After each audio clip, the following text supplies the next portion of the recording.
내 몫은 없어. 시어머니의 목소리가 칼날처럼 귓가를 베었다.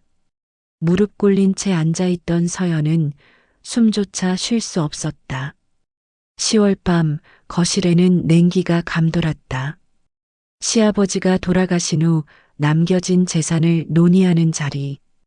큰아들 준호, 막내딸 지연 그리고 시어머니가 둘러앉아 있었다. 서연만 빼고. 어머니, 그래도 서연이는. 준호가 조심스럽게 입을 열었다. 뭘 그래도야? 시어머니가 냉소했다. 8년 동안 애도 못 낳고 집안일이나 겨우 하는 며느리가 뭘 바래. 서연의 가슴이 철렁 내려앉았다. 아이 문제는 의학적으로 둘 다의 원인일 수 있었지만 언제나 그녀만의 탓이 되었다. 내가 너 결혼 반대했던 거 알지? 준호야, 정신 차려. 시어머니의 시선이 아들에게 향했다. 내 아버지가 평생 모은 돈을 왜 남이나 다름없는 계집애한테 나눠줘야 해? 서연은 남편을 바라봤다. 준호의 침묵이 길어질수록 서연의 희망은 더 조여왔다. 8년의 결혼 생활이 그를 자신 편으로 만들어줄 거라고 믿었다. 그리고 칼날 같은 한마디. 맞습니다. 그 말이 서연의 마지막 기대를 산산조각 냈다. 시어머니의 차가운 웃음소리가 방 안에 울려 퍼졌다. 알겠습니다. 서연이 일어서며 내뱉은 말은 놀랍도록 차분했다. 더 이상 방해하지 않겠습니다. 거실을 나서며 서연은 뒤돌아보지 않았다. 복도를 지나 방으로 향하는 동안 가슴속에서 오랫동안 짓눌려 있던 자존심이 불꽃처럼 치솟았다. 방문을 닫고 창밖을 바라본 서연. 어둠 속에서도 달빛이 희미하게 세상을 비추고 있었다. 이제 끝내야 한다. 그 생각이 마음속에서 확고해지는 순간 서연은 옷장으로 향했다. 먼지 묻은 캐리어를 꺼내며 그녀는 8년 만에 진짜 웃음을 지었다. 버려진 건 내가 아니었다. 나를 버린 건 저들이었다. 그 사실을 깨달은 순간 캄캄한 밤은 오히려 새로운 시작의 신호탄이 되었다.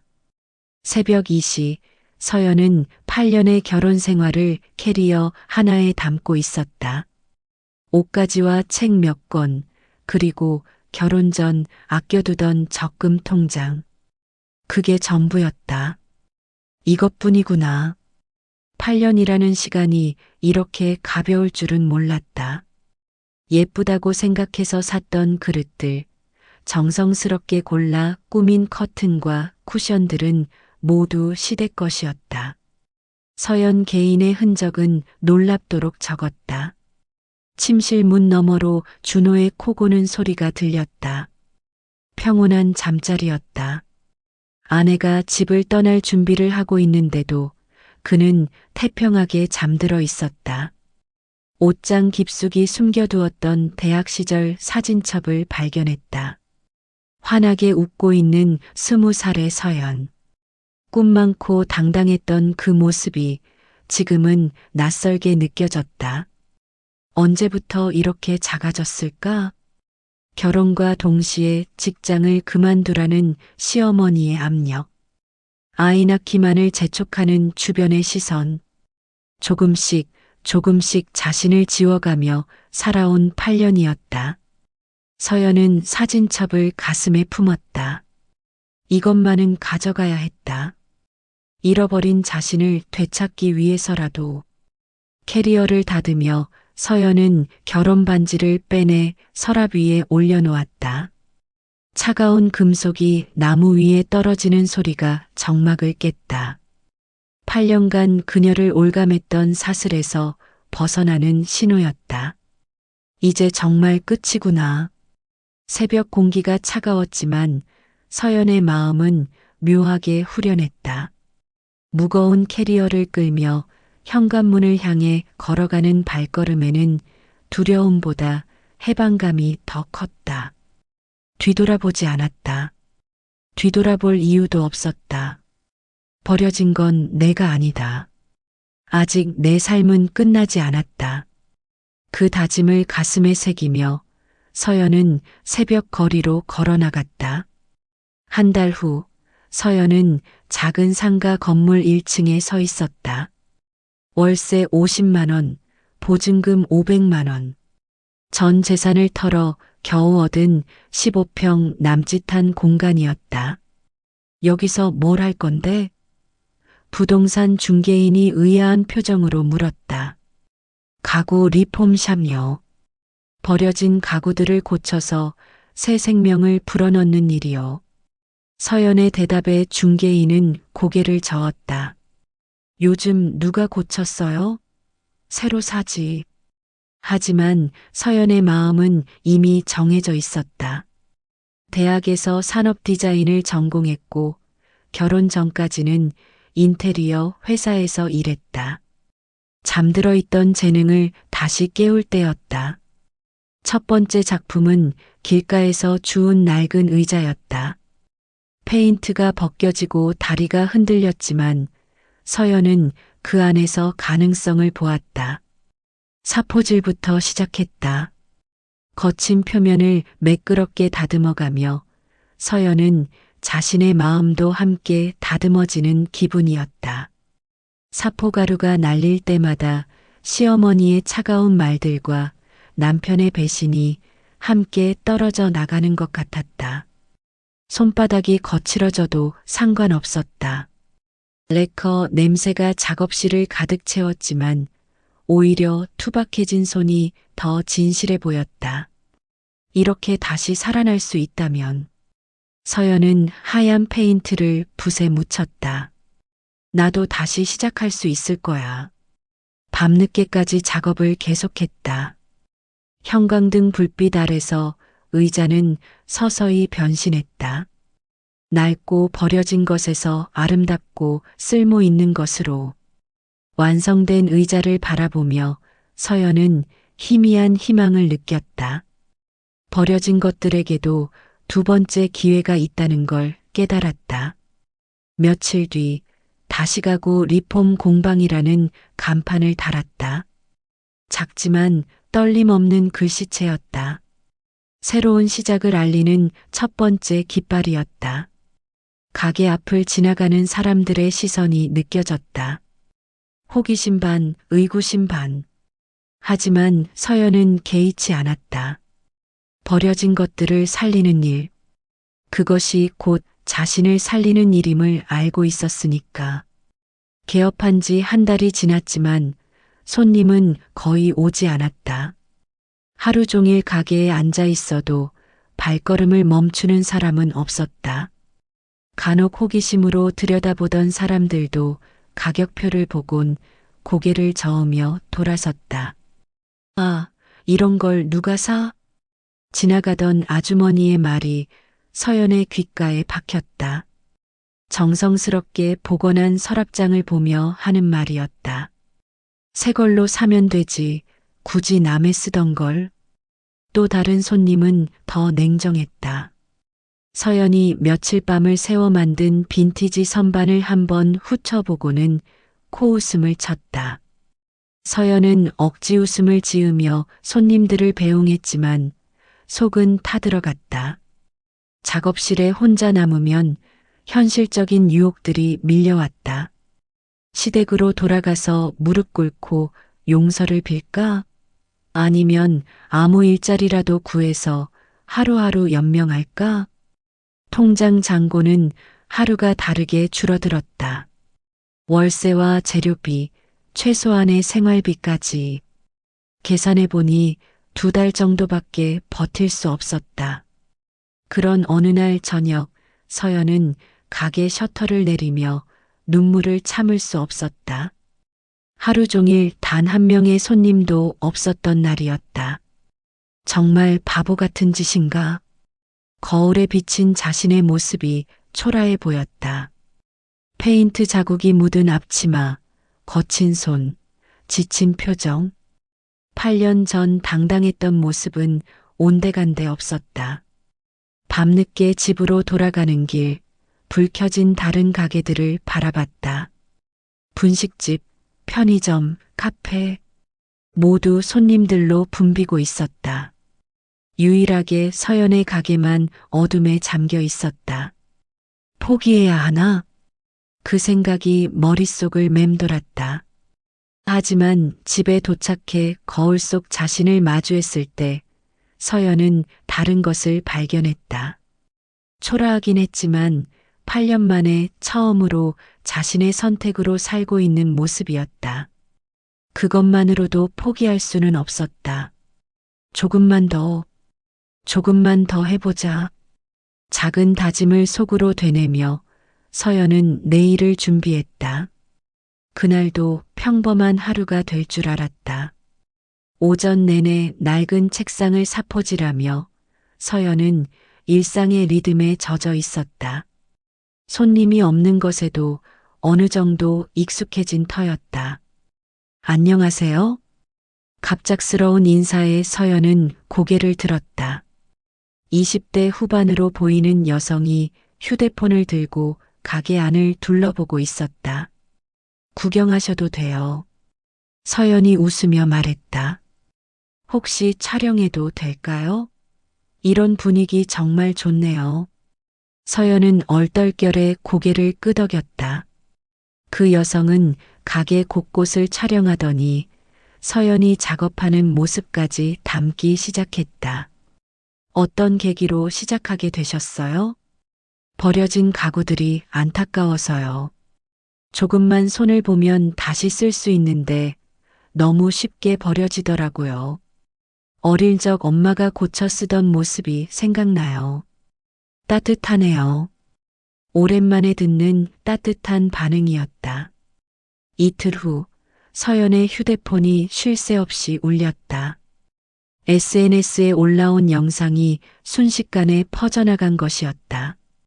해시태그 제로 웨이스트, 해시태그 업사이클링, 해시태그 진짜 장인, 해시태그 힐링 공간. 댓글들이 폭주했다. 와, 이런 곳이 있었구나. 환경도 생각하고 너무 예뻐요. 어디에 있나요? 가게에 사람들이 몰려들기 시작했다. 젊은 커플들, 환경에 관심 많은 대학생들, 인테리어를 고민하는 신혼부부들. 서연은 급작스러운 변화에 당황했지만 가슴은 뛰고 있었다. 이 서랍장 얼마예요? 예약 가능한가요? 맞춤 제작도 하시나요? 질문들이 쏟아졌다. 서연은 바쁘게 손님들을 응대하며 행복함을 느꼈다. 자신의 작품을 알아봐주는 사람들이 있다는 것, 그것만으로도 충분했다. 그날 저녁 서연은 처음으로 매출을 올렸다. 큰 돈은 아니었지만 자신의 손으로 직접 벌어들인 첫 수입이었다. 서연의 마음에 작은 불씨가 피어올랐다. 희망이라는 이름의 불씨가. 한 달 만에 서연의 가게는 동네 핫플레이스가 되었다. SNS에는 매일 새로운 후기들이 올라왔고 예약 문의도 끊이지 않았다. 서연은 처음으로 가능성을 보기 시작했다. 하지만 달콤한 성공 뒤에는 독이 숨어 있었다.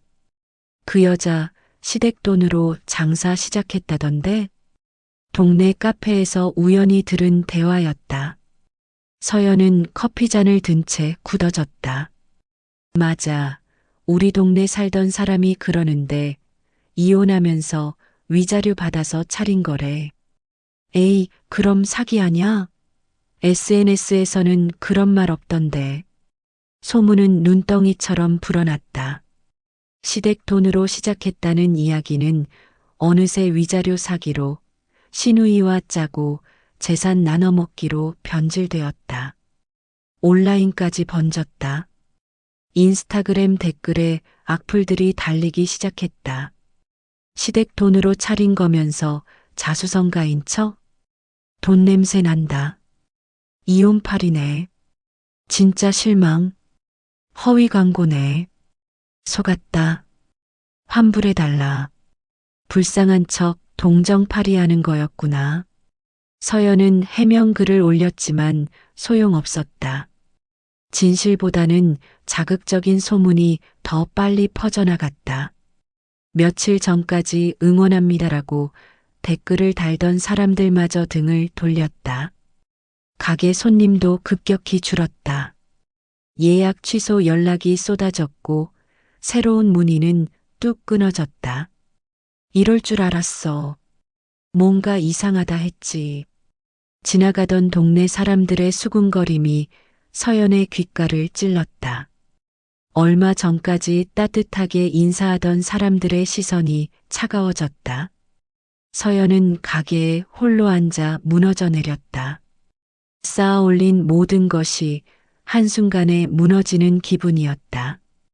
단순한 소문 하나가 이렇게까지 파괴적일 줄은 몰랐다. 정말 끝인가?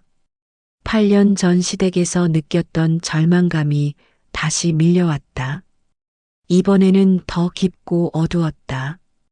혼자서 일으켜 세운 일이었기에 무너지는 것도 더 아팠다. 밤늦게까지 빈 가게에 앉아있던 서연. 내일도 모레도 이런 날들이 계속될 거라는 생각에 숨이 막혔다. 다시 혼자가 되었다. 언니. 가게 문이 열리며 익숙한 목소리가 들렸다. 서연은 고개를 들었다. 신우이 지연이 서 있었다. 2년 만에 보는 지연은 많이 달라져 있었다. 예전의 화려한 모습 대신 수수한 옷차림에 지친 표정을 하고 있었다. 무슨 일로? 언니 소문 들었어. 다 거짓말이라는 거 나는 알아. 지연이 가게 안을 둘러보며 말했다. 생각보다 훨씬 예쁘네. 언니답다. 서연은 당황했다. 지연과는 그다지 가깝지 않았다. 시어머니의 총애를 받던 막내딸이었고 서연에게는 늘 거리감이 있었던 사이였다. 지연아, 너는? 나도 이혼했어. 작년에. 지연의 말에 서연은 놀랐다. 시어머니가 워낙 극성이었어. 나한테도 애 못 낳는다고 구박하더라고. 지연이 쓴웃음을 지었다. 이혼 소송할 때 어머니가 내가 재산을 노렸다고 소문을 퍼뜨렸어. 동네에서 살 수가 없었지. 서연은 지연의 마른 손을 바라봤다. 예전에 윤기나던 피부는 거칠어져 있었다. 언니, 우리 둘 다 버려졌지만 다시 세울 수 있어. 지연의 눈에서 결의가 보였다. 나 SNS 마케팅 잘해. 언니같이 도와줄게. 지연이 가방에서 통장을 꺼냈다. 많지는 않지만 이혼할 때 받은 위자료 일부야. 투자하고 싶어. 서연은 눈물이 날 것 같았다. 가장 외로웠던 순간에 나타난 동료. 같은 상처를 가진 여성의 손길이었다. 정말 괜찮을까? 괜찮을지 안 괜찮을지는 해봐야 아는 거 아냐? 어차피 잃을 것도 없잖아. 지연의 말에 서연은 웃음이 났다. 절망 속에서도 포기하지 않으려는 의지. 두 여인의 연대가 그렇게 시작되었다. 그럼 함께 해보자. 서연이 지연의 손을 잡았다. 차가웠던 손이 따뜻해지는 기분이었다. 지연과 함께 시작한 일주일 후 변화가 일어났다. 지연은 라이브 세팅부터 카메라 각도, 조명, 해시태그 선정까지 프로처럼 움직였다. 언니, 우리가 직접 해명하는 게 아니라 팩트를 보여주자. 지연의 제안으로 가게 운영 과정을 투명하게 공개했다.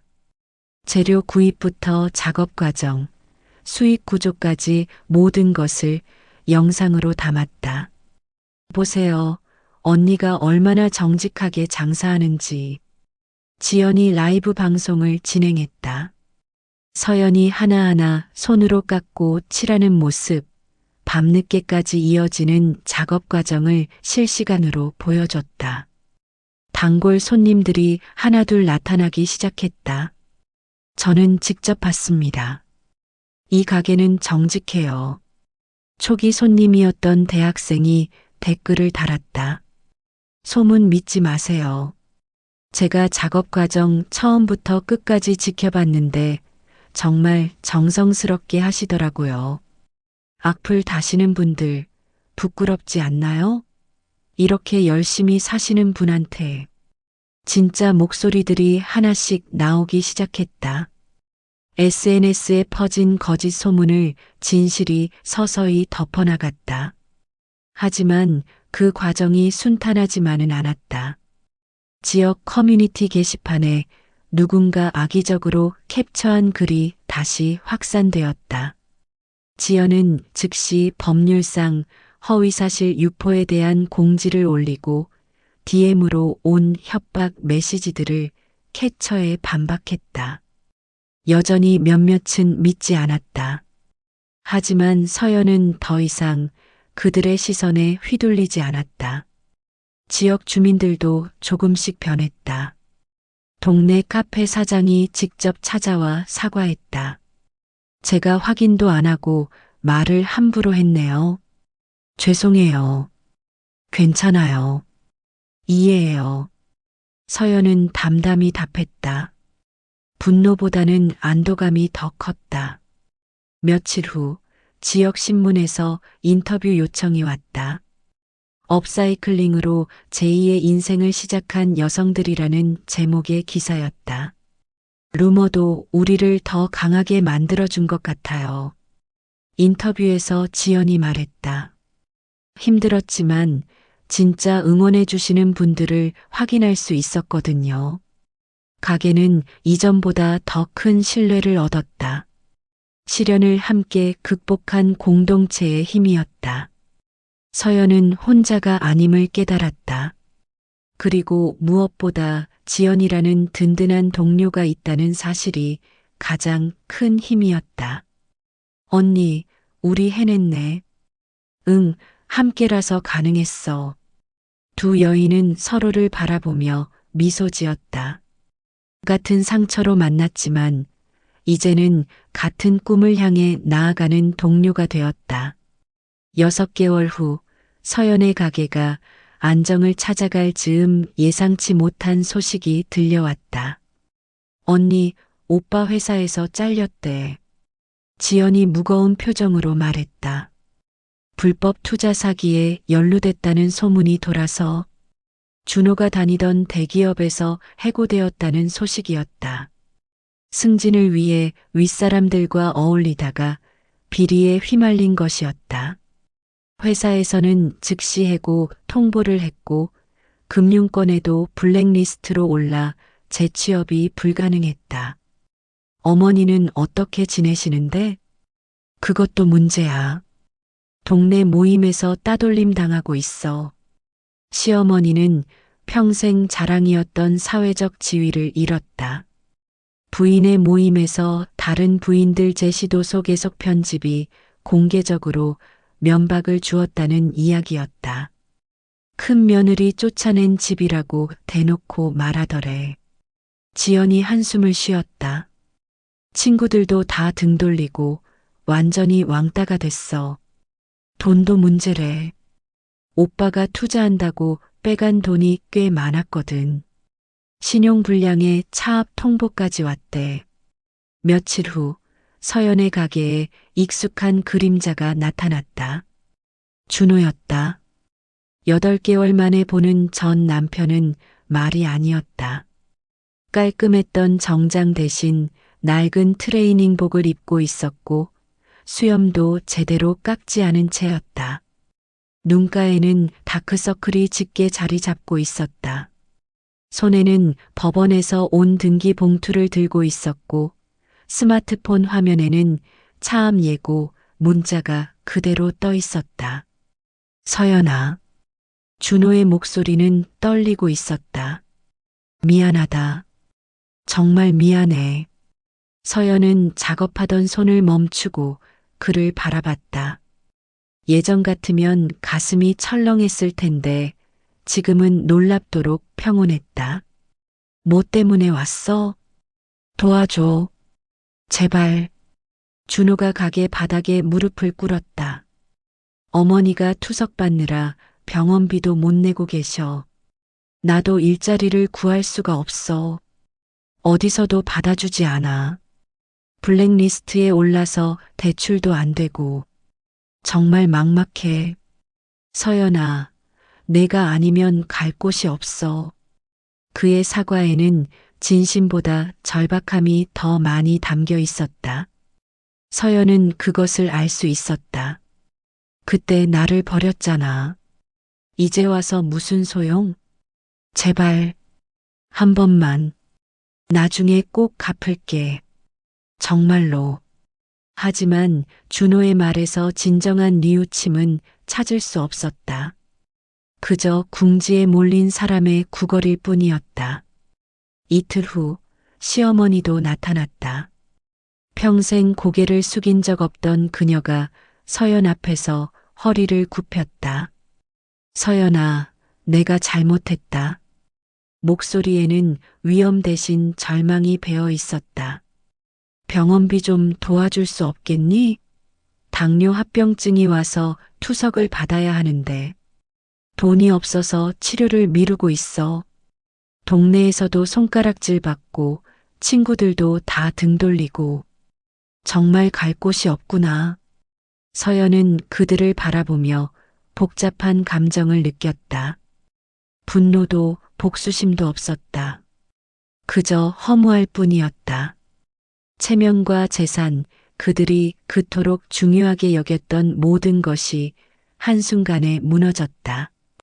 그리고 마지막에 찾아온 곳은 그들이 그토록 무시했던 서연의 작은 가게였다. 운명의 아이러니였다. 지역 축제날 서연은 올해의 소상공인상을 받게 되었다. 환경 친화적 사업과 지역 경제 활성화에 기여한 공로를 인정받은 것이었다. 무대에 오르는 서연의 모습을 시어머니와 준호가 객석에서 지켜보고 있었다.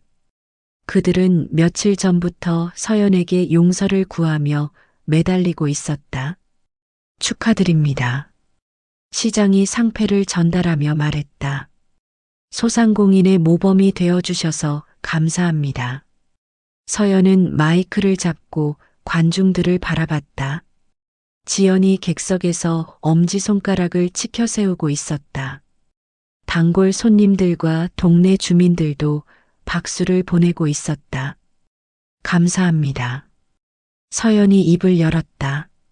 목소리는 떨리지 않았다.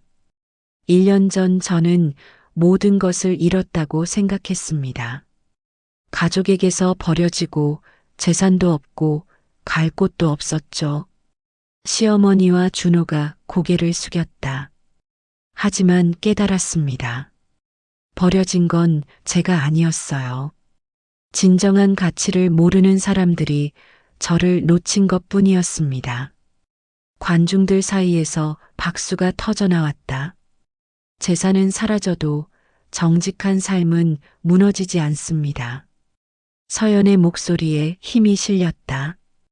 존엄은 남이 주는 게 아니라 내가 지키는 것입니다. 장례는 우레찬 박수로 가득 찼다. 사람들이 일어서서 박수를 보냈다. 무대에서 내려온 서연 앞에 시어머니와 준호가 다가왔다. 그들은 여전히 도움을 바라는 눈빛이었다. 서연아, 죄송하지만, 서연이 조용하지만 단호하게 말했다. 저를 무시했던 그날, 이미 우리 인연은 끝났습니다. 저는 제 삶을 살겠습니다. 그 삶에는 과거의 상처도 복수도 없어요. 하지만 저를 버렸던 사람들을 다시 받아들일 의무도 없습니다. 서연은 돌아서서 지연에게로 향했다. 함께 웃고 함께 울며 함께 꿈을 키워나갈 진짜 가족에게로. 언니 정말 멋있었어. 지연이 서연을 끌어안았다. 고마워. 내가 있어서 가능했어. 두 여인은 서로를 바라보며 웃었다. 버려졌다고 생각했던 그들이 이제는 누구보다 단단한 연대를 이루고 있었다. 작업실로 돌아온 서연은 처음 만들었던 하얀 의자를 바라봤다. 사포가루가 날리며 새로 칠해진 그 의자가 조명을 받고 있었다. 그리고 가게 앞에서는 다시 간판에 네온 사인이 깜빡이며 켜지는 소리가 들렸다. 이제 꺼지지 않을 내 삶의 불빛이었다. 서연은 그 빛을 바라보며 생각했다. 끝이 아니라 시작이었다. 진짜 인생의 시작이었다.